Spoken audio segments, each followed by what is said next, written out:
Hi and welcome to this week's poem.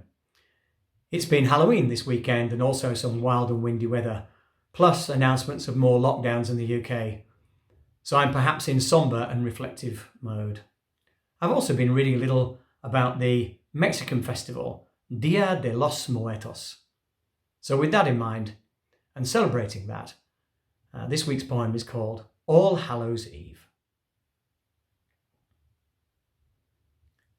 It's been a soggy sort of Halloween, with notice of lockdown coming between the pumpkin carvings and spiders' webs, sprinkled with a number of notable deaths.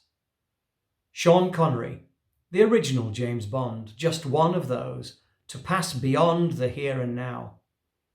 The birthday also, All Hallows Eve, of my dear departed nephew, Andrew James Neal, who left this life aged 36, an often troubled soul, but a human philosopher who lived life whole, and of whom many stories are constantly retold, bittersweet memories we can cherish and hold of chaos and craziness, days and nights wild, contrast with photos of the golden-haired child.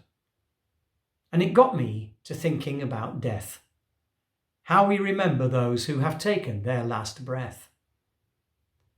We've made death bland, Western civilization, the ceremony celebration more a sterilization.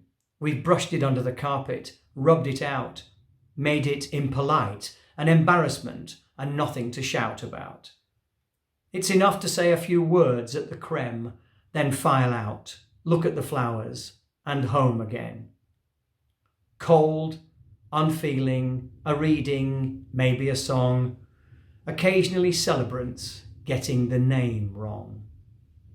Desperately sad, the loss, the grieving, pain, and the aching void knowing you'll never meet again. Whatever your religion or lack thereof, it's uncertain what lies behind the funereal curtain. But when it comes to remembering the dead, surely the Mexicans are streets ahead. With their holiday festival, Dia de los Muertos. Something I've only read about and came across watching the film Coco, singing along with the Un Poco Loco, and learning how they honour, love and respect the deceased, dancing, singing, eating and drinking at the very least, and for some, poetic calaveras and Katrina makeup, and bright beds of marigolds. Imagine how that might shake up the start of November in England. Granted, we don't have the weather to sit outdoors at the cemetery, catching pneumonia, not clever. But we could do so much more to celebrate the lamented, the late, the dearly departed, for in the end it is all our fate.